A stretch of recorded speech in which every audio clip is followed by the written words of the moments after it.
Adventure on Pipeman on W4CY Radio.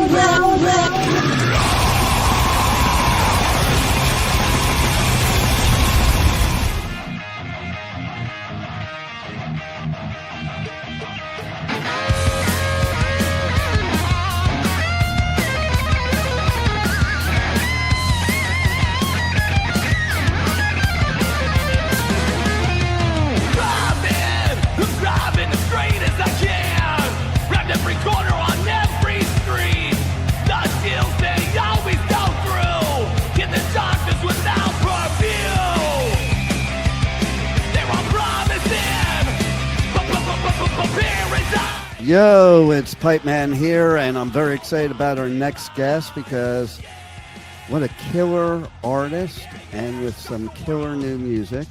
So let's welcome to the show Sam from the Midnight Devils. How are you? What's going on, Pipeman? It is great to be back here. And man, it's good to see you. How's everything going with you? Oh, it's good. I just got back from LA, and before that I was in prison at Shawshank Prison for Incarceration Festival.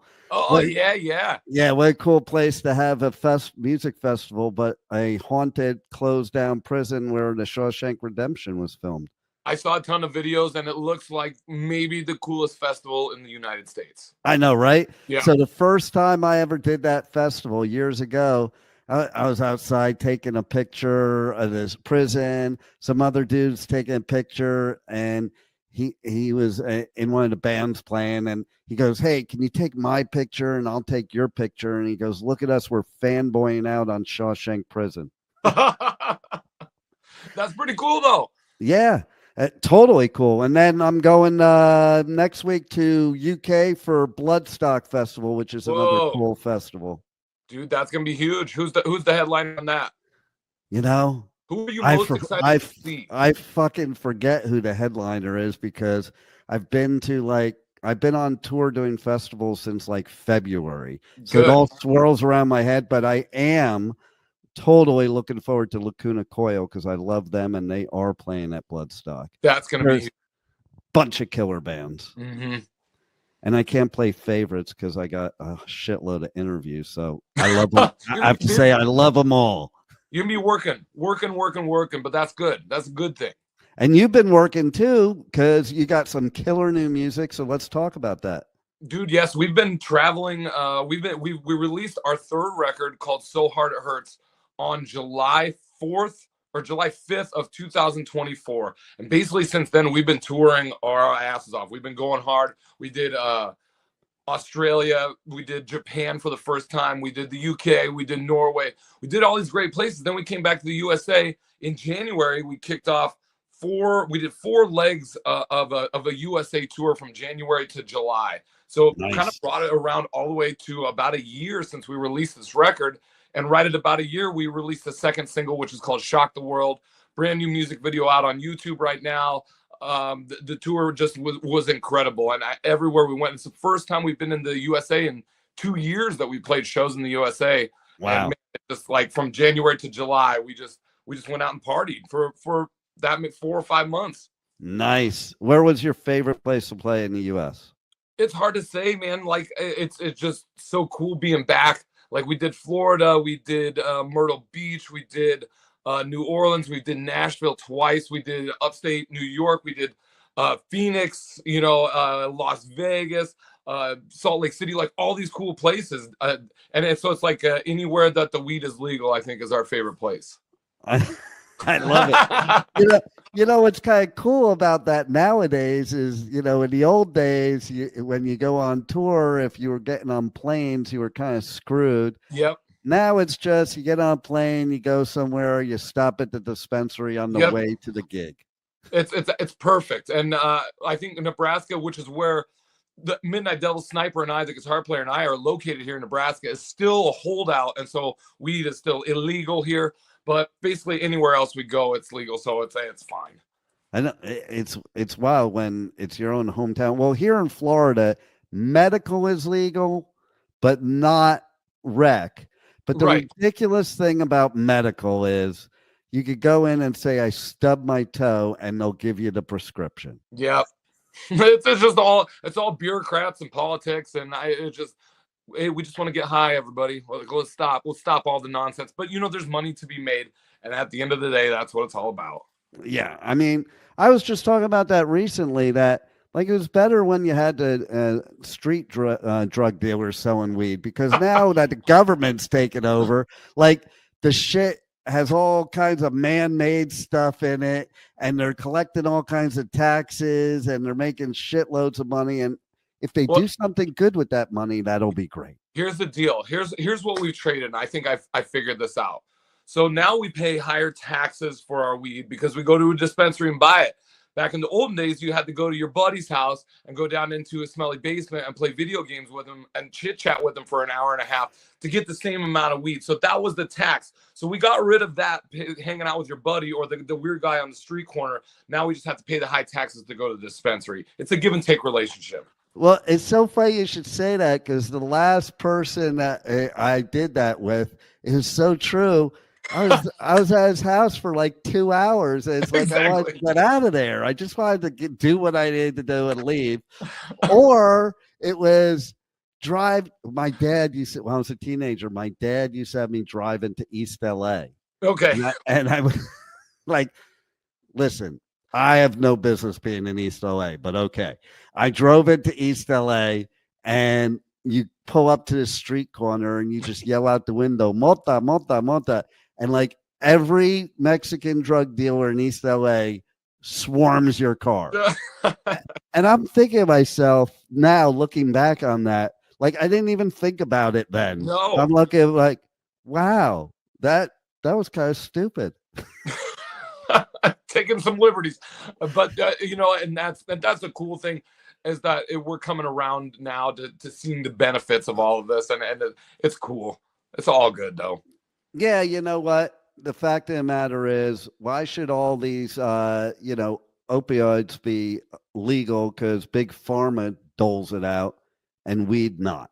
That's my right. And nobody's going to jail over weed, and that's just fine. And it seems to make everything better. And we've been such big proponents of it, anywhere we go, that it's a really cool thing. We're all recovering alcoholics, all three of us. It's better. Right. Recovering alcoholics, 15 years, Wow. And so we've kind of, especially, me personally, where it was like, I couldn't sleep and I couldn't do anything, and I couldn't take drugs because I'd given that up. So weed kind of became this thing that helped my mind, I guess, ease my mind. Well, you know what? As somebody who rarely drinks and had a father who was an alcoholic and 2 ex-wives as alcoholics, I see no reason why alcohol should be legal and marijuana not legal. I mean, listen, fucking debauchery that comes from alcohol. Yep. Like, you get stoned, you're too lazy to do anything stupid. You're too lazy to get into a fight with somebody. Right. Like, how many times do you hear of, like, have you ever heard of, like, in Amsterdam, in one of the coffee houses of a fight? No. But we went there. I'll tell you this, Pipeman. We went there, and I even got stories of Amsterdam. We went there with Enough's Enough. Nice. Oh boy, that was enough. Took us to Amsterdam with Jimmy Mess, our drummer, who lived there for he lived there for a few years. But Chip took us to Amsterdam, and we walk into the coffee shop, and his picture's on the wall. Like he was a celebrity walk. And so they cleared out the spot on the, the place is completely packed. They clear out a table and they sit us down like we're royalty there. Chip's Enough in Amsterdam. It was one of the coolest things we've ever done. That's so funny. Like, okay, so every professional stoner that I know, like, gets stupid in Amsterdam. Yeah. Like they could totally have high tolerance here. Like I have a friend, she's the most professional stoner I know. From the minute she wakes up to the minute she goes to bed, and it's like the strongest shit there is. Mm-hmm. She face planked in Amsterdam the first time she went. Me, okay, so I was married for 12 years, and my wife never knew if I smoked or not, because I just turned into a normal person instead of like 10 million miles per hour. Right. And so we go to Amsterdam, we get off the red eye. This was like 28 years ago.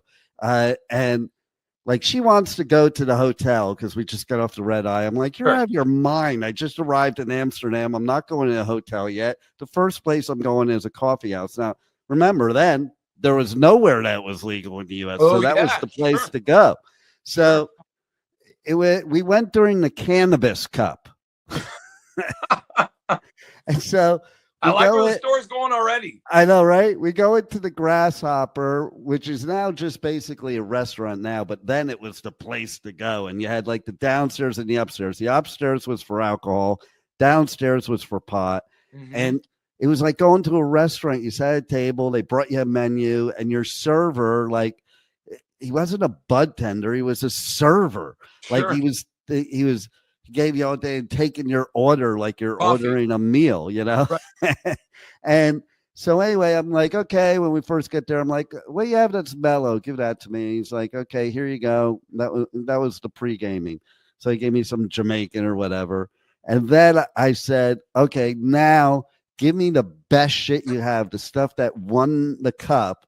And see that there was a bong over there that was like taller than me. I'm like, see that bong? I want that. So I took one hit off that bong. The shit was called White Weirdo. Okay. Sure. We go out to eat at a restaurant, a Chinese restaurant. I'll never forget it. And I'm looking at the menu. I look up at my wife and I'm like, yeah, I can't do this. She's like, what are you talking about? She had no clue why, but I'm like, I just can't do this. Like, please, God, I am so high. I just want to come down, please. And no, I can't order anything off this menu. Like, I'm over it. Do you guys have mozzarella sticks at the Chinese restaurant? Because that's what I need right now. I know, right? Exactly. Do you have some brownie a la mode for me, please? What about those Amsterdam pastries? You know, but it was like, oh man, I just couldn't believe it. How I have other stories too, like other places. Like, have you been to Christiana? No, not yet. Oh, okay. I know what you're talking about, but we have not been there yet. Oh, so it's pretty cool because in Denmark it's illegal. People think it's legal because of Christiana. Mm-hmm. Christiana is just this old hippie commune that like is grandfathered in that they don't have to follow the laws of Denmark. They're like a self-sustaining community. And so you go in and there's like a gateway to walk in and you literally just walked into the 60s, man. Wow. And there's paint art and, you know, murals everywhere, but there's murals that have like cameras, like a picture of a camera, a painting of a camera. Don't take pictures. That's why you don't see it anywhere on the internet. Like you walk in and nobody wants to take you to take pictures, and you buy your weed from the police station. Wow, that's right. All right. So there's all kinds of cool places in the world like that. Like Bali. Have you been to Bali? I've not been to Bali, but we went to we're headed to Australia, and that's been like a weird one for us. Nice. Our record label's out of there, but it's still illegal in Australia, except for in like the capital city. I believe it's called Canberra. Right. And so kind of, you can grow it there, I think. And in Indonesia, it's very illegal. Like very much. They will catch you. They will bring you out to the beach and shoot your ass. Like just like that. But then you have the Gili Islands, which are right off of Bali, and they are like Christian. They're part of Indonesia, but Indonesia does not govern them at all. They have no police on the island, and you go and you go on the island. There's no vehicles, and there's like makeshift shacks along the beach, whether you want to buy pot or mushrooms. Whoa. And there's no problem with it, but don't bring it back to the mainland. Absolutely. There's so many weird shit like that in the world. It's kind of cool that America has finally come around to, like, you know, let people feel better. It is. And you know what the weird thing is that as an American rock band, we will tour all over the world, right? And we go to these places, Australia, Sydney, like, and they go, okay, well, what do you guys want on your rider? You know, what are you drinking tonight? It's all on the house. And we're like, we don't drink. They're like, you don't? They look at us like we're aliens. You don't drink? I know, right? You're a rock band that doesn't drink? I go, yeah, it's weird. Like we had to stop drinking. It's weird that there's not more rock bands that have had to stop drinking. Like we can't be the only ones that overdid it in our younger days, right? Well, look at who we just lost recently, and boy, did he overdo it. Boy, he wrote the book on overdoing it. I think I'm like, I don't even know how he lasted to 76, man.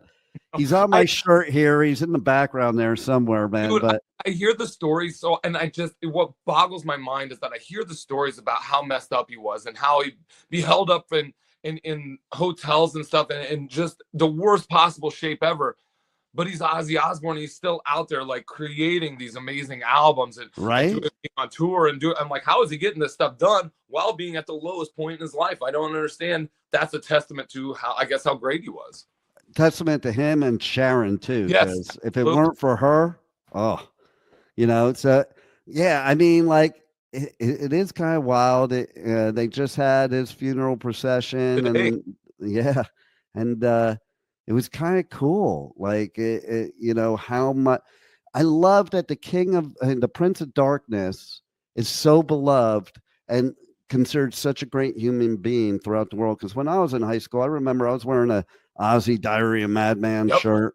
I saw Randy live, and when I went to school the next day, like this girl I knew, she's like, "Oh, you're a devil worshiper. Like you were the bad person because you listened to Ozzy." Okay, and look at what he has done. So you wouldn't be playing today if it weren't for Ozzy. Probably not one bit. Every artist there is. I have the same story. Who doesn't have that same story? Where it's like, man, when we were kids, if you had an Ozzy album or you listened to Ozzy, the parents, the teachers, everybody would come down on you thinking you were a devil worshiper, that you were going to hell, or that you were doing something sacrilegious. And that was always it. And at the end, all that did was make me more into the music and make me more into it. And I had to find out more, and I had to, but that's what drew me in. So it was like had the opposite effect. No doubt. Yeah. Listen, it's funny you mentioned teachers, because I had a history class in high school that the history teacher, I don't know, left or whatever. So they had to put somebody in quick. They put in the music teacher. Oh, yeah. Okay.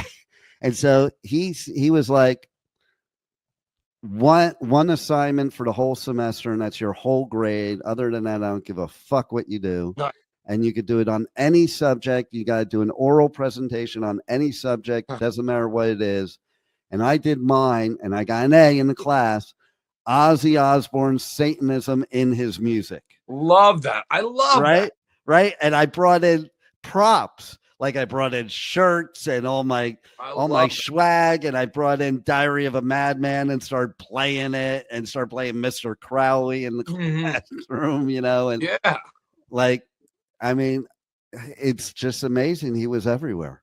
It's so cool, and he was such an influence on me. And I work at a bar, so I'm a strip club DJ, right? And my when we're not touring is what I do is we work at a strip club every night of the week. The day he died, I walk into the strip club, and there's people there like waiting for me to roll into. All I wanted to do is talk about Ozzy, right? And I think that's such a cool thing, because in a strip club you don't play a whole lot of Ozzy. Now I do, but normal strip clubs, that's not a thing. And people just wanted to talk about Ozzy, and there were guys there waiting. I go, for me, Ozzy was like, it was before the Osbournes came out. Yeah. He was still he was still this guy, this kind of this enigma that you listened to him and you felt like he understood, and that he got it, and that by listening to him, he understood what the plight that I was going through, and it helped me get through it. And all these things, like Ozzy was one of us, and we got all that, and the parents didn't understand, but people that listened to Ozzy in that time, they got it, and they understood it. And now after the Osbournes came out and he kind of became this household name, it felt a little different than it did back in the day when he wasn't such a national or an internationally known figure, like a reality TV star. Right. But before that, he was like our metal like leader almost. He was like a Ronnie James Dio. It was the same, Oh, 100%. And it's funny because he did that other show with Jack where they went on the road. That was good. I love that show. But what was amazing about that, after decades of thinking that he was banned from the Alamo, he found out he was so fucking drunk that it never happened. I loved it. I loved the story. The whole thing was great. I couldn't stop watching it. Right? You know, and it's funny because here where I am in West Palm Beach, Florida, another radio personality I'm friends with that used to be here years ago, but the station doesn't exist anymore. I just saw him at incarceration because he's up in that area. And we were talking about it. It's weird because we were talking about, I remember when he gave Ozzy a key to the city. So right here where I live, Ozzy was given a key to the city. And you know what the crazy thing is? And I don't even know if we talked about this or not, but we recorded our album right there in West Palm Beach, basically Boynton Beach. Oh, wow. See, I don't remember if we talked about that, but yeah, that's not far at all. So January of 2024, we were there recording the record with Rick Browdy, who was the producer, Cher Ross from Vixen, and Bam Ross. They all live right there. And Rick Browdy did the Poison record and the Ted Nugent record. He did the first Poison record and Ted Nugent Double Live Gonzo. And they all live right there, like within, a block of each other in Boynton Beach. And we flew in and did the record right there in January. Nice. So, you should get a key to the city too. I would love that. We actually love it down there. We think it's really cool. Like there's a little, the little Cuban coffee places and all that. Like, just love it there. See, now somebody like me that lives here is originally from New York and New Jersey and then lived in the 80s, starting 1980 in LA. Yeah. I wish I could say the same to you about Nebraska. I feel Nebraska. When Nebraska's so weird and it's like it's mine, and that's how I feel. Like nobody else. Everybody talks so much crap about it, but like a week ago, and I'll tell you this: like this has nothing to do with anything except for that. Everybody talks shit about Nebraska, but I love it. We went to a weed field in the middle of Nebraska, and I'm not joking. It was the coolest thing I have ever seen. Like you're out in it's just like God just saying, "Hello, I'm here." It's everything. Okay. So here's what I'm imagining. Do you guys like sit there and, of course, I have to make it funny, but do you guys sit there after you're in the weed field? Yeah. Do you then walk across the street and because you have the munchies to the cornfield and eat the corn? We just shoot the cow right there on the other field and cook them, start frying them up. Yeah, there you go. Yeah. Oh man. So tell us more about your music for listeners that don't know who you are. Yeah. And especially the live show. Explain what kind of experience that would be, because I love the video, and to me it shows how fun it is to be at one of your live shows. Yeah, absolutely. The Midnight Devils are an international touring glam slam party rock and roll band. I think that's the best way to completely describe what we do. We are it's just party rock and roll. People ask what it is. It's going out there, having a good time, doing what you love, regardless of what anybody else says. I grew up listening to Kiss. Our guitar player loves Van Halen, and his name's Chris Heinlein, Sniper, and our drummer Jimmy Mess loves the Ramones. So you can imagine all three of those bands mixed together, and you slap it, put it on the road. It's loud, guitar-driven party rock and roll. That's what it is, about having a good time and really nothing but. No doubt. And it brings us back to times when it was just fun and not all the bullshit we have to deal with now. And that's what I love about it. That's what music should do. It should take you to good times, fun times, and just have those euphoric feelings just from the music. Right. And we completely agree. I think there's so many bands that take it so seriously. And it's very, there's not a lot of bands that have fun. And I think that's kind of the thing that we've always been about, is that it's not just us that is having a good time on stage, because let me tell you, we're having a blast out there. We've been touring now for almost 10 years. Come up in 2 years, we're celebrating a decade of the Midnight Devils. I don't even know if you can believe that. Like, we started this in the basement in Nebraska, and now we're headed to Brisbane, Australia in November. Those are really cool things for me. But really, it's all because we have so much fun as a band, as a live show that travels around. Like, we love touring, we love putting out records, we love doing all this stuff.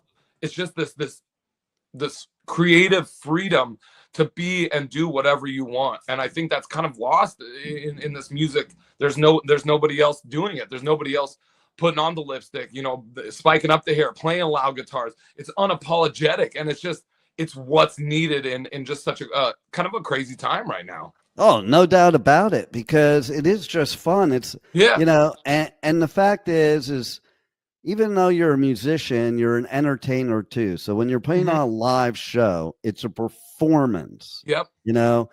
There's bands that I never really liked till I saw their live show. And then there's other bands that I love that when their live show is like, okay. Because it's a matter of whether they're playing on a show for us and for themselves, or if they're just getting up there and going through the motions. Yep. And for us, it's like, I wonder sometimes, I'm like, man, do I really, like, the 7th or 8th night in a row I got to put my makeup on? Is it gonna, like, do I really need to be doing this? And you get out there, and it's like, as soon as you just kind of step foot on that stage, you're like, it's all worth it. Let's go. I'm ready to party. We're going to do this thing. We're going to do it big. Even though it's the 8th night in a row that I'm going to do this, it's totally cool. And I love everything about it. So it's just like, for me especially, it's like, how hard can we go? And that's kind of almost a pun there. How hard can we go? Like, so hard it hurts. Really, like, we're just going to keep pushing it. And we've been very blessed to have this 10-year long career, almost 3 albums in, and it just keeps going, and it works because of the story, because of the images, because of we're the only band that's out there having fun. And that's really it. It's like that testament. We went and saw David Lee Roth a few weeks back. That big at M3, he did the big comeback. Right. It was the coolest thing ever. He killed it. And I go, that's exactly it. That's what we need to do right there, right? The blueprint has been written. Go out there and entertain the people. And the smiles on everybody's faces, like, dude, it was next level. And I go, that's it. That's what we need to do. Just every single night, just continue to do that. Well, I don't know if I told you last time, but did I tell you my story about David Lee Roth and Van Halen at the US Festival in 1983? No, I would love to hear it, though. Okay, so I am definitely team Roth when it comes to Van Halen, 100%. And I liked Sammy Hagar without Van Halen. Sure. But to me, David Lee Roth was Van Halen, like the whole style, the party band that they were in LA. And, I went to the US Festival. It was the first music festival I ever went to. I was 16. I drove. I told my dad. Was this the one where they had to find him in the Amazon rainforest? I don't know if they had to find them there, but it was the one where they headlined. Yeah. And they made like $1 million. They like some astronomical amount of money, right? Yeah. There was 300,000 people there. Right. Okay. Right. And it was in the desert in California, like in 110 degrees it was. Yes. I had multiple friends pass out in the crowd. They were doing the hoses. That was the beginning of hoses, at festivals. So anyway, and Ozzy played too. Trip, Wallows Arrow's like way up front in the middle of the sardine can, and somebody like 2 people away from me got stabbed. Whoa. And Ozzy came over the speakers and he's telling people, like, chill out, we're all here to have fun, blah, blah, blah, blah, blah, and said all this stuff that was like, here's the Prince of Darkness coming out and telling you to stop being evil. Okay. But basically, okay. But then, so Van Halen comes on the headline Heavy Metal Day, which is a trip to me in and of itself. If you think about heavy metal today, right. Van Halen would be the headliner, like over Judas Priest, over, Ozzy, over all those people, over Quiet Riot, Motley Crue. They were the headliner. And so they're playing Ain't Talking About Love, but Dave's not singing. And Eddie's looking over at him, and Michael Anthony's looking over at him, and finally he just goes, this is what makes him the greatest frontman ever, next to you, of course. But, because instead of it being a negative thing, he just yelled to the crowd, I fucking forgot the words with a big smile on his face. 300,000 people roared like they just won the lottery, man. Okay. I forgot the fucking words. I know Right. exactly what you're talking about. Yeah, I was there for it. And then So cool. one dude heckled him in the whole crowd. And he just turned to him, typical David Lee Roth. He said, I am going to fuck your girlfriend. That is rock and roll, my friends. Absolutely. That it's the attitude. And I still tell people that, this is still the Wild West out here. And being in a rock and roll band, it's still a party. It's still whatever you want to do, anything that you want to do day or night. We're still kind of that uncharted territory out there. And I think that's still a really cool thing. And talking to all of our friends and everybody that are out touring still and still loving it, Enough's Enough and Pretty Boy Floyd, all those great guys that are still out there doing it. Everybody's still so much fun. No doubt. And listen, I got to give you big props putting on that makeup all the time like that, because that would be a pain in the ass. That's a lot of work. But it just shows you're willing to go that extra mile for the fans. Yeah. That's what it shows to me. I love it. And it's become a trademark, and it's become the thing that we're known for. And really it's like, it's I don't know how to explain it. It's like almost the Three Musketeers or whatever. Like, we go up there and we're going to do this, and we're going to burn it down to the fucking ground no matter what. Like, if there's 3 people there, that's cool too. I'm happy that there's 3 people. If there's 1,000 people there, that's even better, because we're going to make this fire even fucking bigger. But with this band, it's just like that relentless attitude of like, we're coming no matter what. I love it. And, burning it down the ground. I love that term too, because that's what got me here. It's like my first club show ever in LA was the Roxy, and it was Motley Crue before they had an album, and they tried to burn the Roxy down to bring Satan in. Like, that's rock and roll. Like, so you're right up there with all of them. And this is a really cool thing that the Midnight Devils, we have going for us, and we've always been a big proponent of this. We don't use tracks. When nothing is tracked, it's all live, and it's all, whatever happens out there, like, that is the realness, and that's it. That's what makes it rock and roll.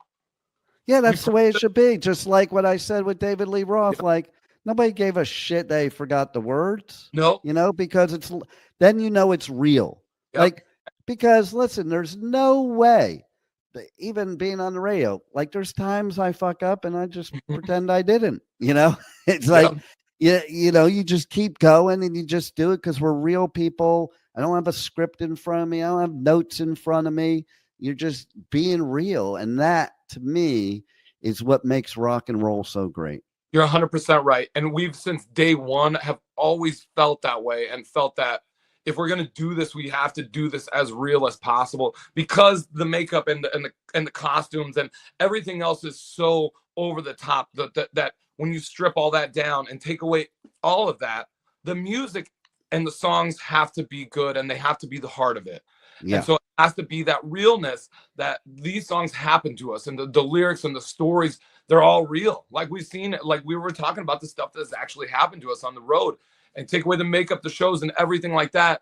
And those songs have to be good, and they have to stand up, and they have to be what people latch onto, and people, they kind of, they feel like they've been through the same things that we have. Yeah, exactly.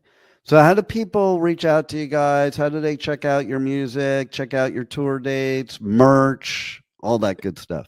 Super easy, and we're very active on all of our social media platforms. So we're on Facebook, we're on Instagram, we're on X, we're on, you can stream us on Spotify, on Amazon, but more importantly, all of our website stuff, themidnightdevils.com, has our where you can pick up the music, you can buy the CDs, you can buy the vinyl. We have a brand new vinyl that's going to be released pretty soon, which is a green and pink splattered 7-inch vinyl.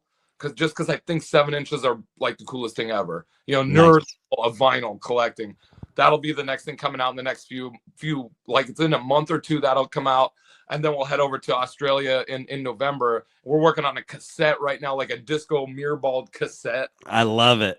Just stupid stuff that I think is really cool, that, like, if I was a kid, I would want my favorite band, I would want Kiss to put this out. Why would we not do it? Let's do it.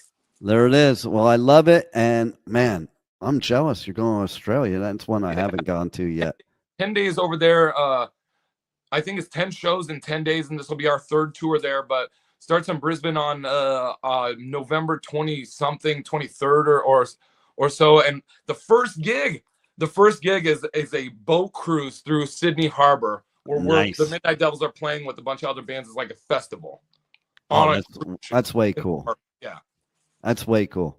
I love it. You guys rock for sure. And keep giving us great music. And listen, you're almost there because it takes like 20 years to be an overnight success. So yeah. you're halfway 10 there. 12 more years to go, but we'll be all right. I got nothing else thanks to do. a lot. This is it.